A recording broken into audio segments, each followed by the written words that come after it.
Please subscribe my channel and don't forget to press bell icon to get notification about all new videos. Thank you.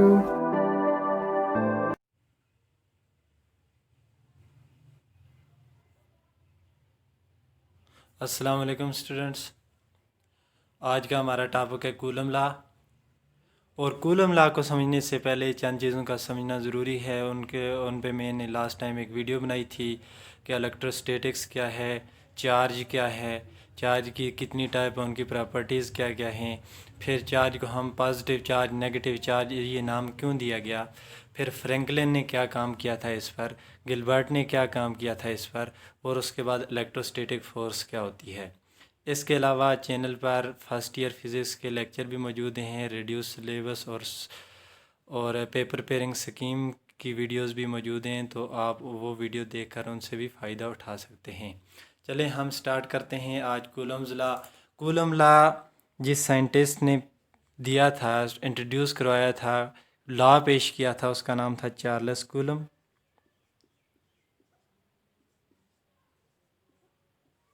Charles coulomb. कब ये law पेश किया गया था? इन 1874। अब ये लॉ, कूलम लॉ, हमें किस चीज़ की इंफॉर्मेशन दे रहा है? स्टार्ट में हम वो कंटेंट देख लेते हैं जिनके बारे में आगे जाके डिस्कशन होगी। तो ये हमें देता है इंफॉर्मेशन फोर्स बिटवीन चार्जेस, कि एक चार्ज दूसरे चार्ज पर कितनी फोर्स लगाएगा। फिर उसके बाद हम ये देखेंगे कि परमिटिविटी क्या क्या होती है। फिर उसके बाद हम इस लेक्चर में देखेंगे vector form of Coulomb law,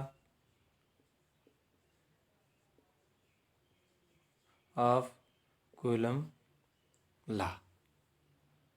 ये सारी की सारी चीज़ें डिस्कस की जाएंगी इस लेक्चर।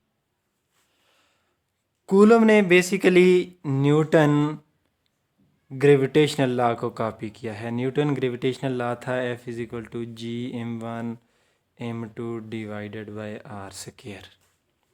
और ग्रेविटेशनल लॉ में ये जो फोर्स लग रही होती है ये ड्यू टू मैस लगती है। कूलम लॉ ने कहा कि मैसेज फोर्स लगाते हैं। कूलम ने कहा मैसेज अगर फोर्स लगाते हैं तो चार्जेस भी फोर्स लगाते हैं। तो जिस तरह मैस के दरमियान जो फोर्स है वो फाइंड करने के लिए न्यूटन ग्रेविटेशनल लॉ यूज़ किया जाता है। तो अब चार्जेस के दरमियान फोर्स फाइंड करने के लिए भी एक लॉ होना चाहिए, तो वो लॉ उसने इस लॉ को कॉपी करके फाइंड किया था। अब जबकि चार्जेस के केस में फोर्स लग रही होती है due to charge.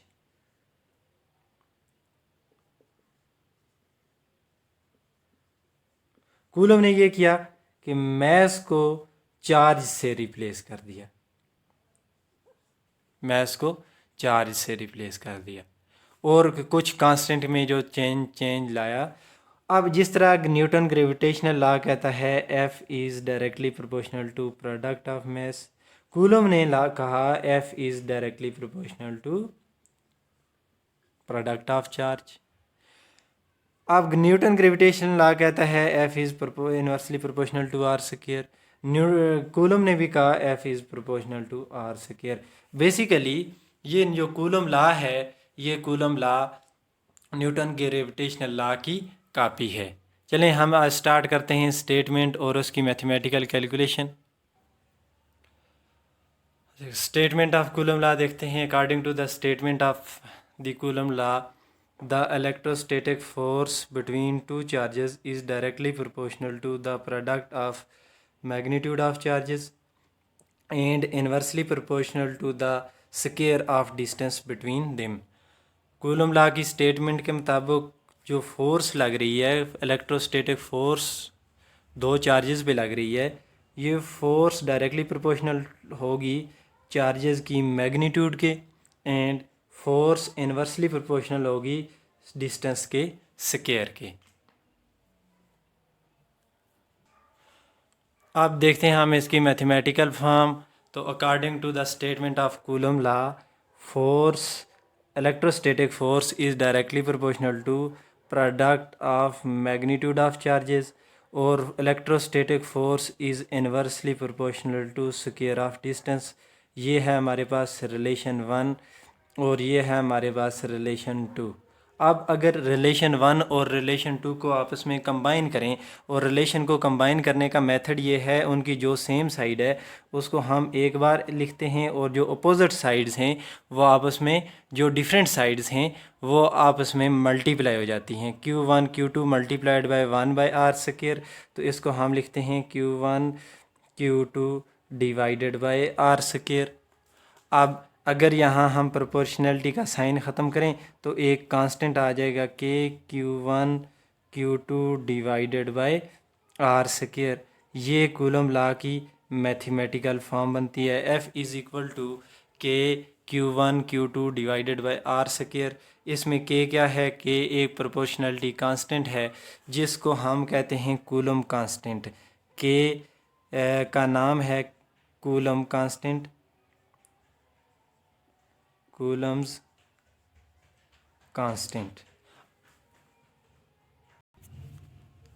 For example हमारे पास दो चार्जेस हैं, चार्ज 1 और चार्ज 2।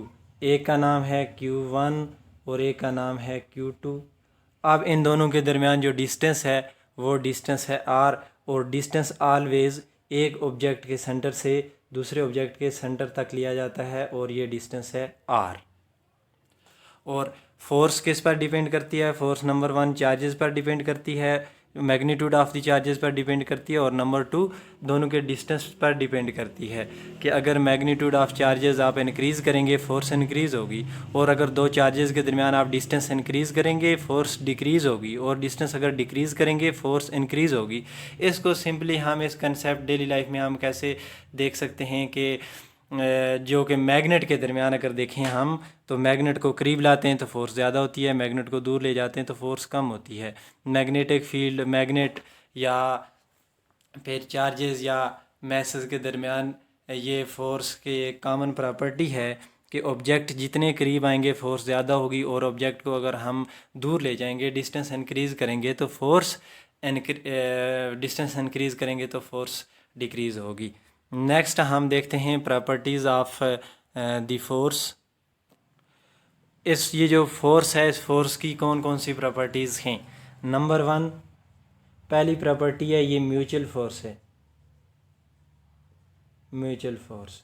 और म्यूचुअल फोर्स का मतलब है अगर Q1 Q2 पर फोर्स लगा रहा है, सेम टाइम पे Q2 भी Q1 पर फोर्स लगा रहा है, दोनों ऑब्जेक्ट एक दूसरे पर सेम टाइम पे फोर्स लगा रहे होते हैं। और नंबर 2 है force F acts along straight line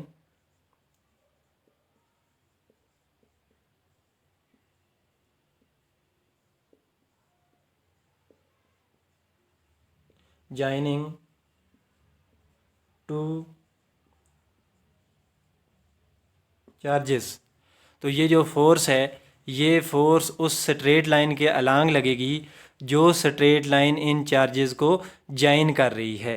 for example कि अगर हमारे पास ये दो चार्जेस हैं, इन दो चार्जेस को जॉइन करने वाली ये जो स्ट्रेट लाइन है ये है, तो अब ये फोर्स इस लाइन के ऊपर लग रही होगी, इसी तरह स्ट्रेट लाइन पर लग रही होगी। ये नहीं होगा कि फ़ोर्स की ऐसे हो डायरेक्शन, ये नहीं हो सकता फ़ोर्स की डायरेक्शन ऐसे हो और जिग जैग वे पर फोर्स लग रही हो, ऐसा पॉसिबल नहीं है। ओनली पॉसिबल जो डायरेक्शन है वो ये डायरेक्शन होगी।